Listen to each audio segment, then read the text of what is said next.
Liquor scam కేసులో విచారణకు హాజరు కాలేనని సిట్ అధికారులకు విజయసాయిరెడ్డి తెలిపారు. ముందుగా నిర్ణయించుకున్న కార్యక్రమాలు ఉండటంతో విచారణకు హాజరు కాలేకపోతున్నారంటూ అధికారులకు వివరించారు.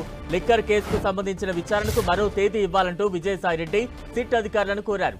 ఏపీ లిక్కర్ స్కామ్ కేసులో విజయసాయిరెడ్డి A5 నిందితుడిగా ఉన్నారు. ఈ కేసులో విజయసాయిరెడ్డి పాత్ర చాలా కీలకంగా ఉందని భావిస్తున్న సిట్ లోతుగా ప్రశ్నించాలని భావిస్తోంది.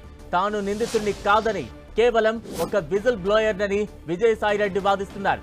ఏప్రిల్ 18న ఒకసారి సిట్ విచారణకు హాజరైన ఆయనను అధికారులు సుమారు 3 గంటల పాటు ప్రశ్నించారు.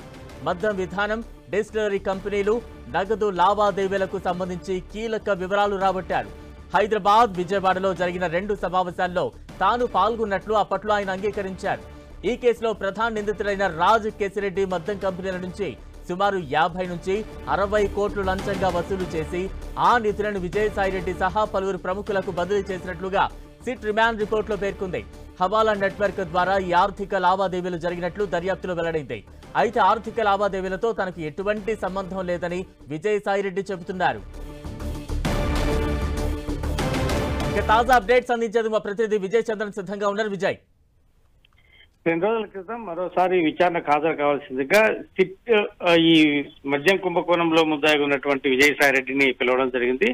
అయితే తాను ముందుగా నిర్ణయించుకున్న ప్రోగ్రామ్స్, తనకు వేరే అపాయింట్మెంట్స్ ఉన్నటువంటి నేపథ్యంలో తాను ఈ రోజు విచారణకు హాజరు కాలేనని చెప్పేసి విజయసాయిరెడ్డి సిట్ అధికారులకు చెప్పినట్లుగా మాకు సమాచారం అందుతోంది.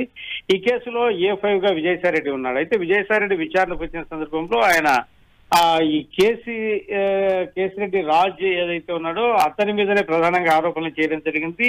దీనికి సంబంధించి మొత్తం సూత్రధారి అతనే అన్నట్లుగా విజయసాయిరెడ్డి సాక్షి అంటే చెప్పడం జరిగింది. దీని మీద విజయసాయిరెడ్డి ఏదైతే అంటే పోలీసులతో విచారణలో పేర్కొనడం జరిగిందో దాని మీదనే ప్రధానంగా ఈ సిట్ అధికార యంత్రాంగము ఈ నిందితులు ఎవరైతే ఉన్నారో వారినందరినీ కూపిలాగే ప్రయత్నం జరిగింది. ఈ తీగలాగితే డొంకనరా కదిలినట్లుగా అనేక మంది అధికారులైతేనేమి, తర్వాత ఈ కుంభకోణంలో ఎవరైతే సంబంధాలు ఉన్నారో వారినందరినీ కూడా బయటికి లాగడం జరిగింది.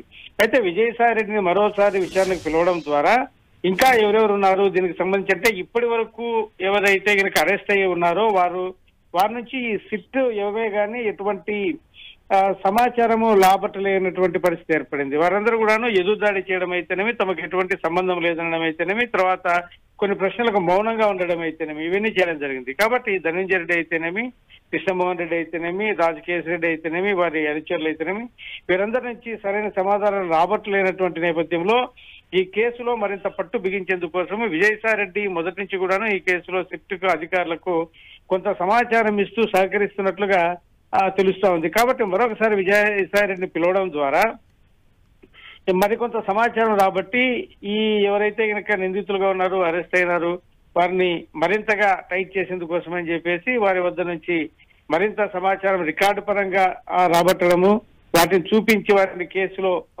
అంటే వారు చేసినటువంటి నేరం ఏదైతే ఉందో దానికి సంబంధించినటువంటి అన్ని పకడ్బందీగా అంటే ఈ కేసును రికార్డ్ చేయడం ఇవన్నీ కూడా చేసే ప్రయత్నం జరుగుతుందిగా మనం చూడొచ్చు.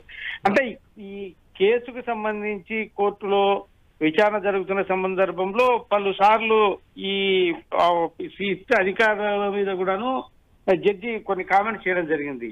అంటే ఏదైతే కనుక రిపోర్ట్, పోలీస్ రిపోర్ట్ అంటే సరిగా లేదు అని చేసినటువంటి కామెంట్స్ అయితేనే రకరకాల లూప్ హోల్స్ కూడా చూపించడం జరిగింది. కాబట్టి ఈ నేపథ్యంలో విజయసాయిరెడ్డి ద్వారా మరింత సమాచారం రాబట్టి ఈ కేసు పకడ్బందీగా చేయాలని చెప్పేసి అధికారులు చేస్తా ఉన్నారు.